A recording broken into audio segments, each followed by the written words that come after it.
The briefing is brought to you in association with Spain. From the wilds of the Atlantic to the warmth of Mediterranean isles, the Spanish coast has something for every occasion.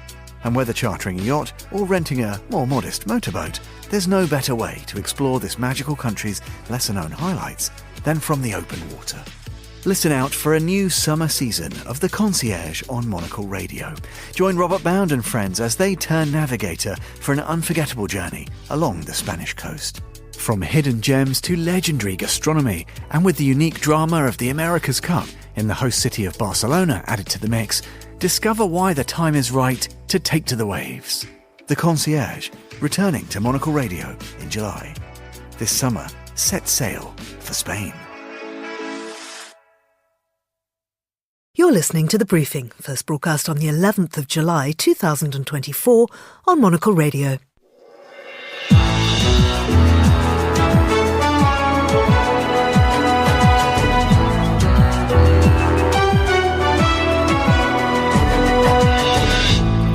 Hello and welcome to The Briefing, broadcasting to you live from Studio One here at Midori House in London. I'm Georgina Godwin. Coming up on today's programme, we'll check in with the Nato summit in Washington and also hear an interview with the man running a parallel summit for the defence industry. This was an opportunity here for the first time to work on a dialogue and to determine where there might be opportunity to change policies and behaviours to do better. Then, from celebrity to suspect. Quelqu'un m'a dit que tu m'aimes encore. C'est quelqu'un qui m'a dit que tu m'aimes. What has the former French First Lady said to French authorities as she's investigated in a corruption scandal? And we'll hear about an event that explores the realities of making theatre in Palestine and how it can be used as a medium for dialogue and resistance. All that right here on The Briefing with me, Georgina Godwin.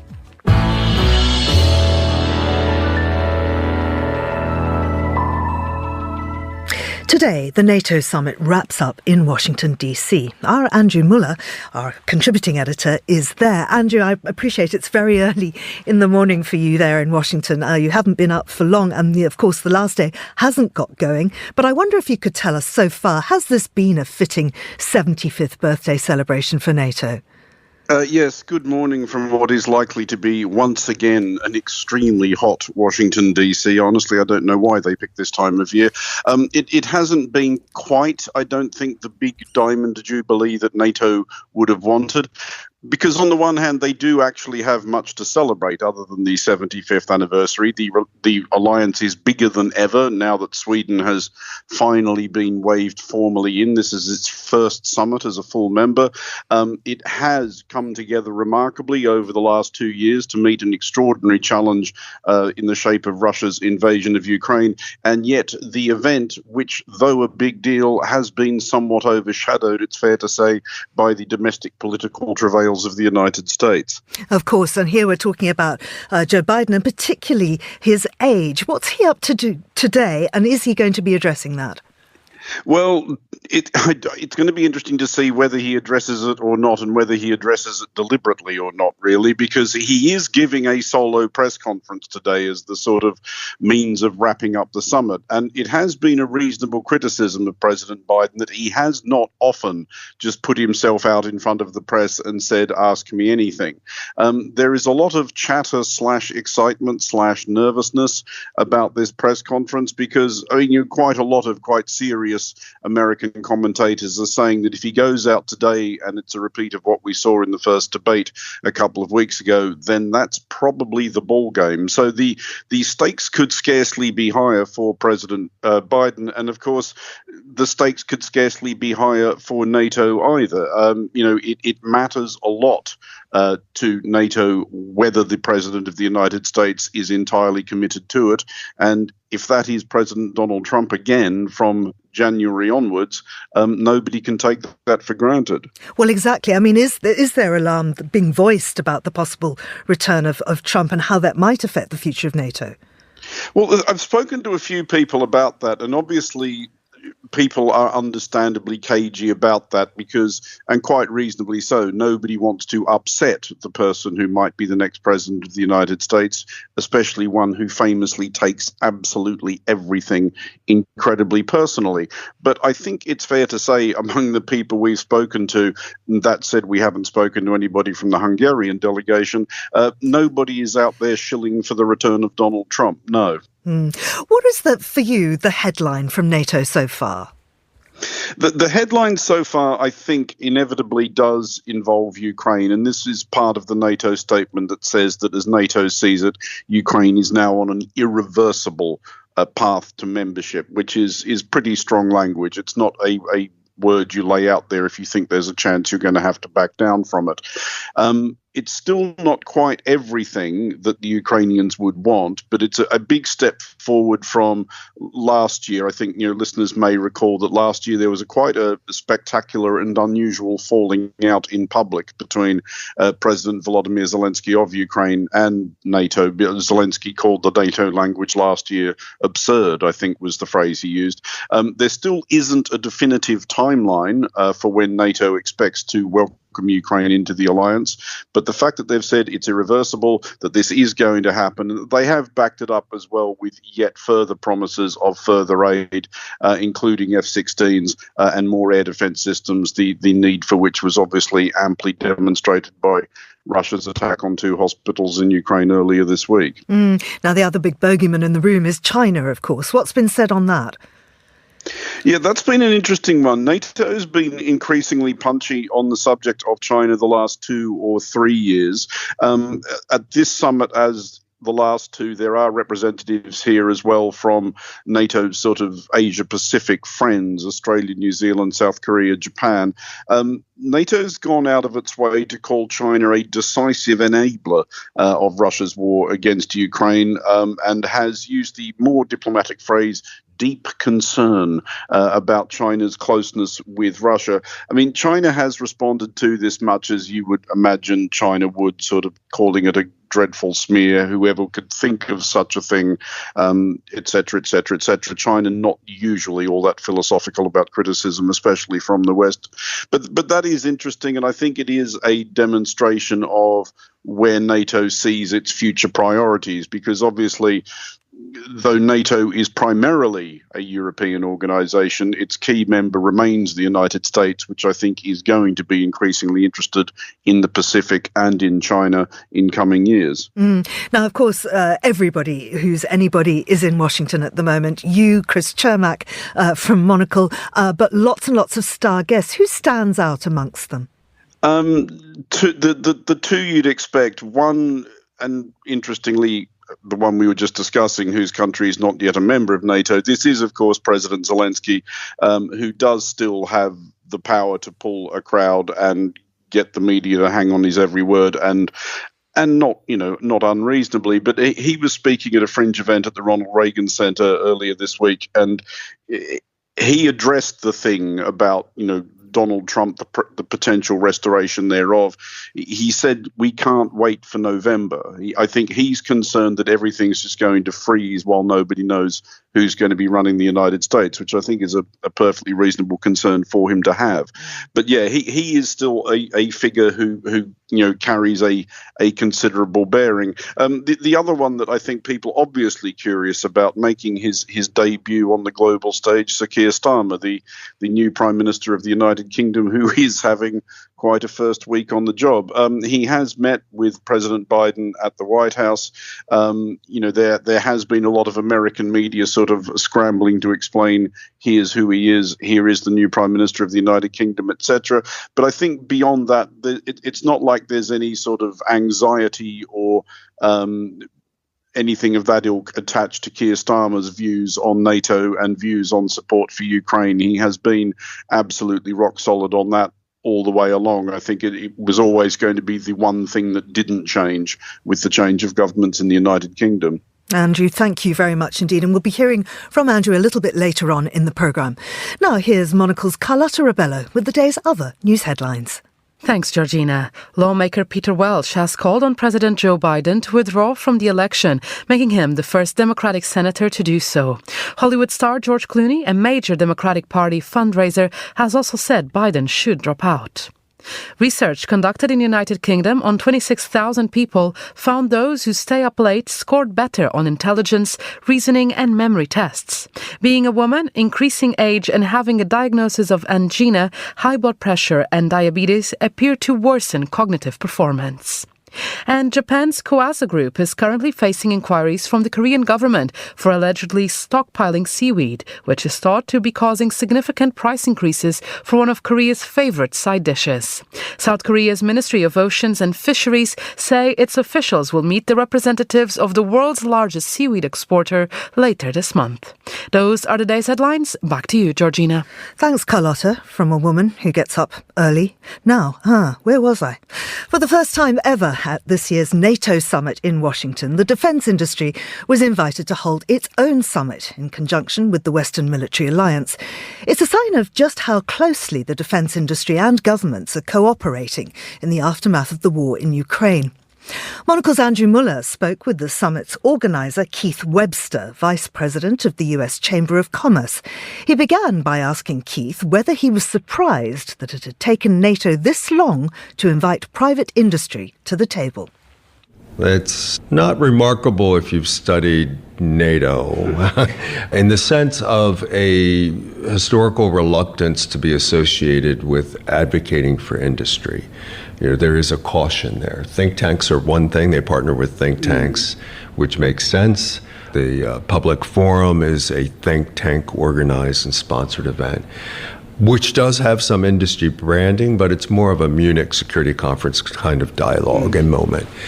So to actually get to a point where we could use the acronym NATO in association with sponsors at a trade organization, a lobbying organization, was a profound shift for NATO as an organization. Just to be clear, NATO, you think, historically had some sort of difficulty with the optics of being associated, obviously, with the defense sector? You're right, especially a lobbying sector, yes. How did you go about overcoming that reluctance? Because it is quite understandable. NATO always, especially at its big marquee Diamond Jubilee event, wants to present itself as the good guys. They presumably want to keep the merchants of death at a certain distance. So the way this came about is twofold. One, I am known in NATO because I worked with NATO when I was in the Pentagon for many years. And I am known by many in this administration from when I worked in the Pentagon during the Obama years. And I have, fortunately, a very good relationship with the administration across the park here. And I think that trust, coupled with the challenges we've experienced over 2.5 years since Russia invaded Ukraine, the industrial ramp-up challenges, the transatlantic cooperative ability to ramp up urgently, and to actually understand why that can happen and why sometimes that can't happen, has put us in a very new period in the history of NATO where there has to be an open dialogue and partnership between governments and industry to solve these very difficult problems. Which is a partial answer to the inevitable next question, which that last 2.5 years you're talking about, how has it changed the relationship between government and defense manufacture in the United States? Because presumably you're having to manufacture more stuff faster than at pretty much any period since the end of World War II. Correct. So we have experienced some successes in the transatlantic industrial partnership to accelerate production. But there have also been some challenges where we haven't moved as quickly and as effectively forward in increasing production, partly due to money. We debated a supplemental for months, which frustrated the ability of industry to move forward because this was the $61 billion. Because they need money and they need specific requirements, and then they can get busy. But if you take 6 months to delay funding, then to award a contract, then to begin production, you're just compounding delays. So some things have worked, some things have not worked well. This was an opportunity here for the first time to bring en masse industry executives, so this was by invitation only, ministers, vice ministers, CEOs, and C-suite only, around a working group table. We had 5 working groups from 10:30 to 12:30 yesterday, closed door. Each had their own problem set. Each were moderated by a NATO official and co-moderated by a Biden administration official to work on a dialogue and to determine where there might be opportunity to change policies and behaviors to do better. But among the discussions that have gone on pertaining to the conflict in Ukraine, we've now had 2.5 years of the full-scale conflict, which I would have assumed was enough time to give some sense of how this war is going to change defence manufacturing, like what people are going to want more of in future, what people are going to want less of in future. What lessons are you and your colleagues absorbing?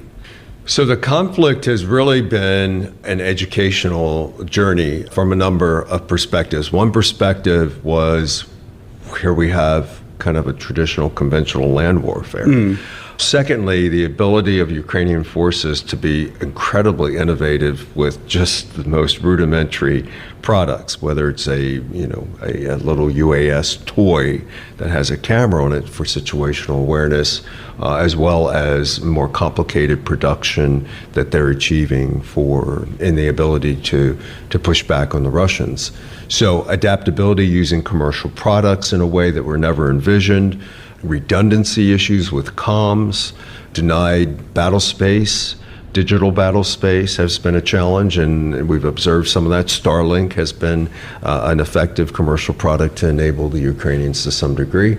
So the innovation, the off-the-shelf, exquisite matters, but also simplistic and yet maybe even disposable matters, which has always been a debate. What has been exposed is the brittleness of the alliance manufacturing sector when it comes to armaments and missiles and complicated material.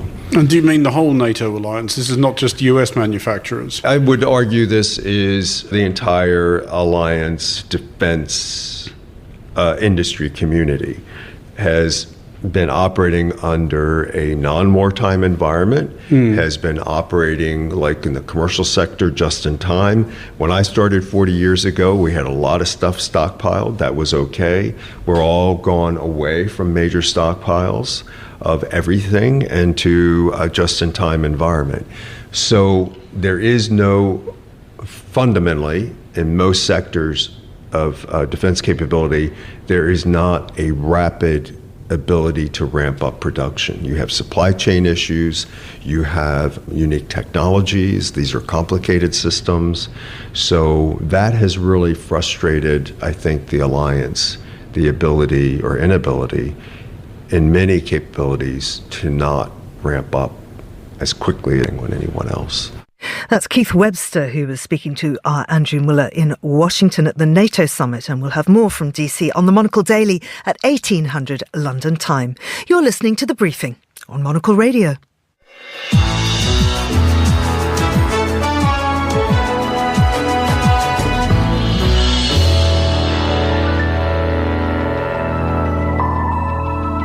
You're back with a briefing on Monocle Radio, and now for a roundup of the latest business news, we're joined by Bloomberg's Ewan Potts. Ewan, many thanks for coming back on the show. Let's start off with details of the action plan to rescue UK's biggest water company. Hello, Georgina. Thames Water is in a mess. That much we know already. Well, today the regulator, Ofwat in the UK, put forward a plan for sorting out the mess. Now, the company serves 16 million customers in and around London. It's the biggest water company in the UK, and it's also the most indebted water company. It's carrying £14 billion of debt. And it's a debt level which has quite frankly become unmanageable. Back in March this year, the company said the company defaulted on its debt. It's also been heavily criticised for sewage discharges, so much so that became an election issue. So in many ways, it's a company failing its customers and it can't service its enormous debt pile. Well, some of the proposals put forward by Ofwat today are pretty radical. There's a chance that the company could end up being broken up, could be listed on the stock exchange, or it could be forced to cap its debt. It's been put into what the regulator calls special measures. The idea is that it can clean up not just its customer service, but also maintain its viability as a company going forward. The option, should all of this fail, is that the government has to temporarily nationalise that. This is something which the new government has been absolutely clear it doesn't want to do. They've got lots of things to sort out, lots of things on their plate already, and they don't want to have to take on a failing company with lots of debts to service. So that is the kind of nuclear option, which nobody really wants to take. But the regulator's also been laying out how much bills can go up by. It's not as much as Thames wanted. And how much debt can the return on equity that they can get from their business as well. So this is always a tussle with the regulator every 5 years or so between all the water companies as to the plan for the next 5 years. They put forward a proposal to hike bills and for a better return. The regulator says, no, you can't do this. But the problem for Thames, and of course for a number of other water companies, is that their debt is really maxed out. So their room for manoeuvre is really quite limited. Yeah, well, let's hop over the sewage-steeped channel now and go to France, which is in a state of political deadlock, as we know. There's been new research on the government's financial position, though. Yeah, from a corporate mess in the UK to a political mess in France. Still no signs of the government that will emerge from that snap election called by President Emmanuel Macron. But one of the things that the parties do agree on is the need for more spending. Macron's party, which is, I guess, the most moderate of the three in the second round of the French elections, wanted to spend another 21 billion euros a year. The party of Marine Le Pen wanted to spend much more than that, and the far left party had enormous spending plans. But the problem is, like in a lot of countries, there is not a lot of money to go around. And in fact, Bloomberg has uncovered details of the proposal put forward by Brussels to the French government recently, which is over the need to comply with the EU's fiscal rules. Remember that the EU sets limits on borrowing for member states, and France was one of the countries put on the naughty step by Brussels for not meeting those rules. And we understand that France has been told it needs to find 15 billion euros annually to meet the EU's fiscal rules. So that means before we even get started on any extra spending, France is already 15 billion euros behind where it needs to be, if you like. So that is really a challenge for politicians in France. This is a process of negotiation, in fairness. So this is what the EU has put forward to the government. It put forward this to the last French government a few weeks ago. So France needs to come back and say what it can and can't afford. But in theory, France is not complying with the rules, and spending needs to be lower and not higher, as politicians have been promising. Ewan, thank you very much indeed. That's Bloomberg's Ewan Potts. And this is The Briefing on Monocle Radio.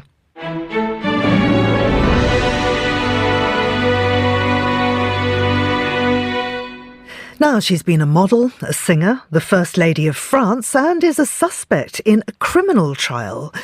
Carla Bruni Sarkozy was charged on Tuesday in connection with an investigation into the alleged Libyan financing of her husband Nicolas Sarkozy's 2007 presidential campaign.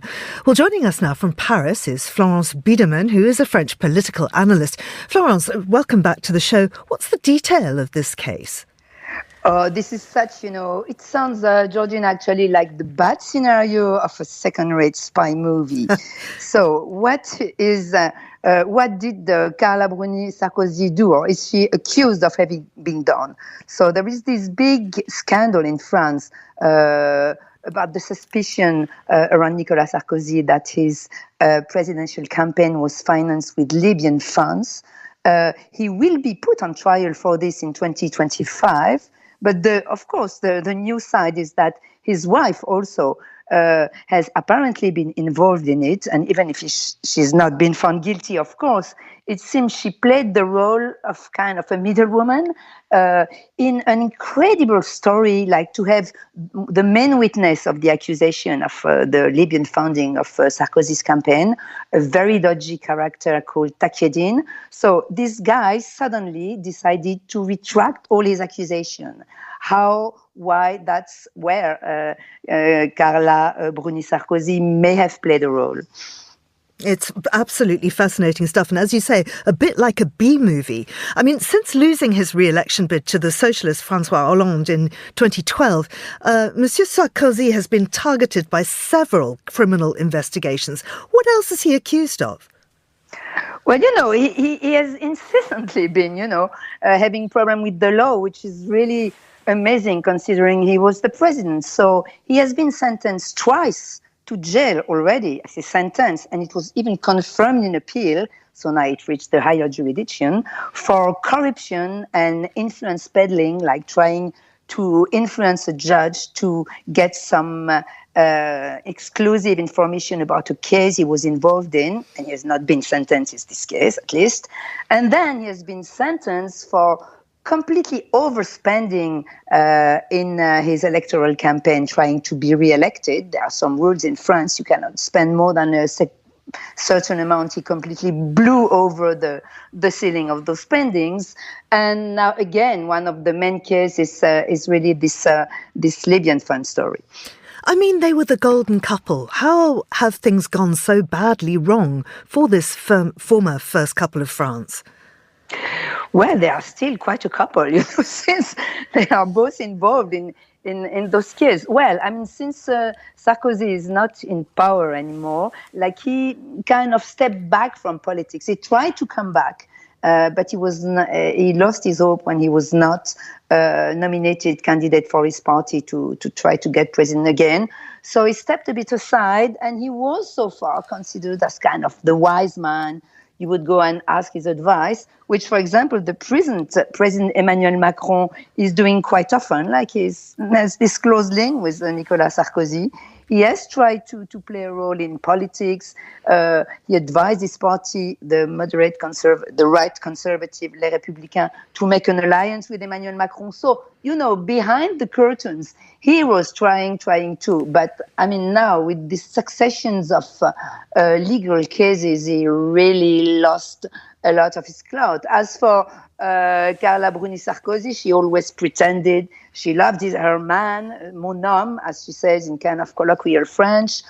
She always said it's a scandal the way the justice is going after him because, of course, he's innocent, So these big statements of love and innocence, etc., are put really to the proof now.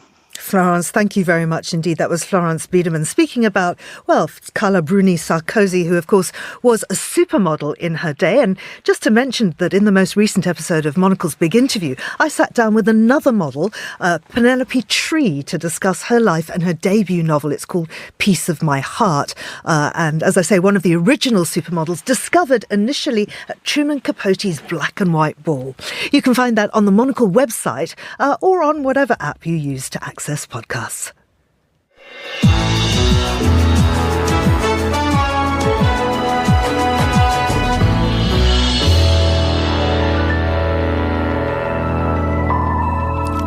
Palestine has long had a rich and active theatre scene, working in the incredibly challenging and restrictive circumstances of the Israeli occupation, which has seen theatre makers silenced in numerous ways. In recent months, this violence has escalated and accelerated at an alarming rate. And in the UK, numerous events in support of Palestine and Palestinian arts have been cancelled, raising concerns around silencing, censorship and free expression. On Saturday, the 20th of July, the Royal Court, English Pen and Shoeback will be hosting a panel discussion with two theatre makers visiting from Palestine. Joining me now is Alia Al-Zubi, who is CEO and Artistic Director of Shoeback. Alia, the Royal Court is one of the UK's premier theatres. English Pen is one of the world's oldest human rights organisations. It works to promote literature and to defend freedom of expression. What is Shoeback? Hi, Georgina. Thanks for having me on. Shoeback is a festival of contemporary Arab arts, but we're more than just a festival. We're a vehicle, if you like, for progressive and transformative conversations through the performance arts, and we look to bring the best of contemporary Arab cultural production to the UK and globally as well. And so let's talk about this conversation specifically. Why is it needed now, and who are the people who will be taking part? Yeah, so I'll start with the speakers. We have four pretty incredible women coming together on the stage. Iman Aoun, who's the co-founder of Ashtar Theatre in Ramallah. Marina Barham, who's the general director of Al-Hara Theatre in Beit Jala. Both of them happen to be in the UK from Palestine at this time. And that's why English Pen and Shubak came together and said, we need to have this conversation. And they'll be in conversation with Hana Khalil, playwright and screenwriter as well.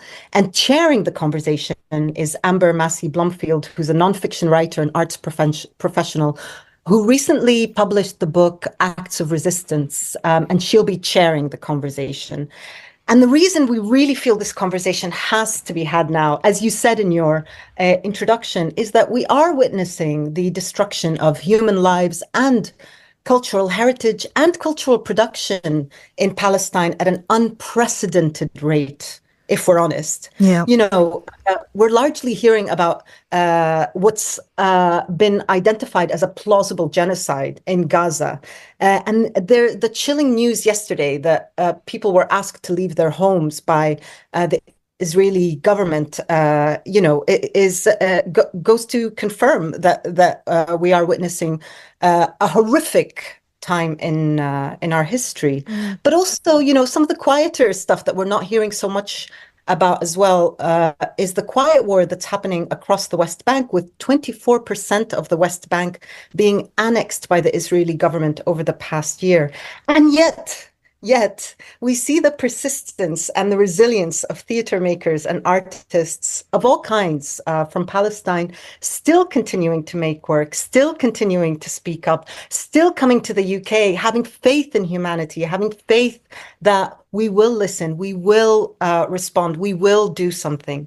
So it does feel like an important moment for Palestine as we witness everything that is happening there. But in the UK as well, something alarming is happening. We have seen a number of events around Palestine cancelled. And the quiet war, actually, because that's what we're hearing about, is the events that are being cancelled. But the quiet war, if you like, in the UK is that what we're also noticing is that events that are about Palestinian makers, whether it's film or theatre, or otherwise, a lot of mainstream venues will not use the word Palestine when promoting these events. And this happened very, very recently in a situation in Manchester, actually. So there are concerns around who gets to speak up, who gets to tell their story, and who's censoring and holding the power to give the platform and to take away the voice as well here in the UK. Alia, finally, a question that people have been trying to answer forever, but I'd be interested in your take on, can art change the world? Georgina, that's why we need you and your audience to come on the 20th of July, because that's what that conversation will be about. And you're right, that is the age-old question. My view is that if nothing else, art can be a reminder that we can do better. We can live better together on this earth, our only home. Art is not neutral. It doesn't exist in a vacuum. It's a tool for the imagination, the ability to imagine another world. And as Adrienne Marie Brown says, it's our right and responsibility to write ourselves into the future. And so I strongly suggest that people join us on Saturday, the 20th of July at the Royal Court to meet four formidable women who are walking the walk, not just talking it. Alia Al-Zubi, thank you very much indeed. And that's all for this edition of The Briefing. It was produced by Vincent McAviney, and our researchers were Gunnar Grinlid and Sana Jamani. Our studio manager was Steph Chungu. I'll be back on The Briefing tomorrow at the same time. I'm Georgina Godwin. Goodbye and thanks for listening.